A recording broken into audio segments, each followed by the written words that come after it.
Hello every one. ഈ ഒരു cloth ഉപയോഗിച്ച് നമുക്ക് ഇതേപോലത്തെ ഹെയർ ആക്സസറി ഉണ്ടാക്കി നോക്കാം.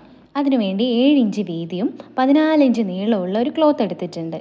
ഇനി ഇത് രണ്ടായിട്ട് മടക്കിയിട്ട് ആ സൈഡ് ഒന്ന് സ്റ്റിച്ച് ചെയ്ത് കൊടുക്കുക. ഇനി ഇത് ഇൻസൈഡ് ഔട്ട് മറിച്ചിടുക. നമുക്കൊരു എത്നിക് വെയേഴ്സിൻ്റെ കൂടെയോ അല്ലെങ്കിൽ ഒരു സോഫ്റ്റ് ലുക്ക് കിട്ടാൻ വേണ്ടിയിട്ട് ഫ്രോക്കിൻ്റെയോ ഗൗണിൻ്റെ കൂടെയോ ഓഫ് ഷോൾഡർ ഡ്രസ്സിൻ്റെ കൂടെയൊക്കെ ഇത് ഉപയോഗിക്കാവുന്നതാണ്. മറിച്ചിട്ട ശേഷം നന്നായിട്ടൊന്ന് അയൺ ചെയ്ത് കൊടുക്കുക. ഇനി ഇത് രണ്ടായിട്ട് മടക്കിയിട്ട് അവിടെ കൂടെ ഒന്ന് സ്റ്റിച്ച് ചെയ്ത് കൊടുക്കുക. ആ ഓപ്പൺ എൻഡിൽ അടിച്ച് കഴിഞ്ഞിട്ടുണ്ട്. ഇനി അതൊന്ന് മറിച്ചിട്ട് കൊടുക്കുക.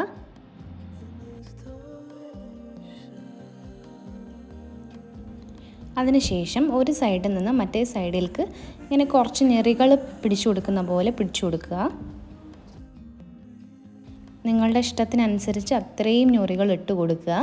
ഞാനിപ്പോൾ കുറച്ച് ഞൊറികളെ ഇവിടെ ആഡ് ചെയ്തിട്ടുള്ളൂ. ഇനി ഇതൊന്ന് സ്റ്റിച്ച് ചെയ്ത് കൊടുക്കാം.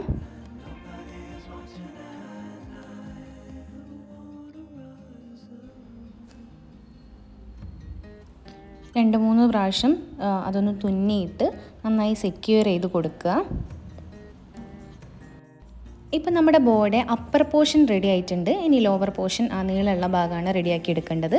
അതിന് വേണ്ടിയിട്ട് 15 ഇഞ്ച് വീതിയും 15 ഇഞ്ച് നീളമുള്ള ഒരു ക്ലോത്ത് എടുക്കുക. അതിൻ്റെ ഓപ്പോസിറ്റ് സൈഡുകൾ സെൻറ്ററിലേക്ക് വരുന്ന രീതിയിൽ മടക്കി കൊടുക്കുക. എന്നിട്ട് ഒരു സൈഡിൽ നിന്ന് തന്നെ ഞൊറികൾ ഇടാൻ തുടങ്ങുക. നമ്മൾ സൂചി ഒന്ന് പൊക്കിയും താത്തിയും എടുത്താൽ തന്നെ ഞൊറികൾ വരും. എന്നിട്ട് അടുത്ത പോർഷനുമായിട്ട് ഇതേപോലെ തന്നെ കണക്ട് ചെയ്തിട്ട് ഞൊറികൾ ഉണ്ടാക്കുക.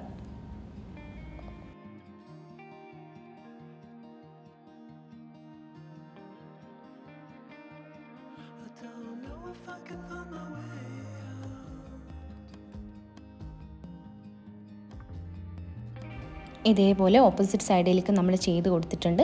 എന്നിട്ട് നൂല് നന്നായിട്ട് വലിച്ചു കൊടുക്കുക. ഇപ്പം തന്നെ അതിൽ നല്ല ഞൊറികൾ വന്നതുപോലെ നമുക്ക് കാണാൻ പറ്റും. ഇനി ഇത് നന്നായിട്ട് സെക്യൂർ ചെയ്ത് കൊടുക്കുക. 2-3 പ്രാവശ്യം നോട്ട് ചെയ്ത് കൊടുക്കുക. ഇനി ആ 2 പോർഷൻസും ചേർത്ത് വെച്ചിട്ട് നമുക്ക് സെക്യൂർ ചെയ്ത് കൊടുക്കാം. നന്നായിട്ട് തുന്നി കൊടുക്കാം.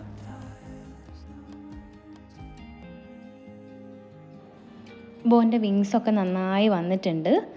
ഇനി നമുക്ക് 3 ഇഞ്ച് നീളവും 2 ഇഞ്ച് വീതിയുള്ളൊരു ക്ലോത്ത് എടുത്ത് ഇതേപോലെ 3ആയിട്ട് മടക്കി കൊടുക്കാം. എന്നിട്ട് ആ ഭാഗത്തു കൂടെ സ്റ്റിച്ച് ചെയ്ത് കൊടുക്കാം. ഇനി നമുക്ക് ഇതിൻ്റെ മുകളിൽ മുടിയിൽ കൊടുക്കാനുള്ള ഒരു റിബൺ വെച്ച് കൊടുക്കാം.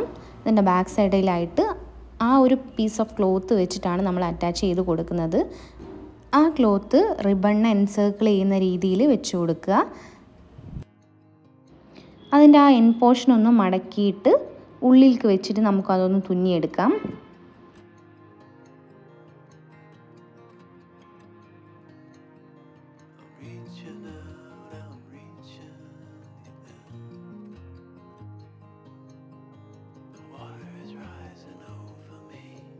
സിമ്പിളായിട്ട് നമുക്ക് ചെയ്യാൻ പറ്റുന്ന ഹെയർ ബോ ഇവിടെ റെഡി ആയിട്ടുണ്ട്.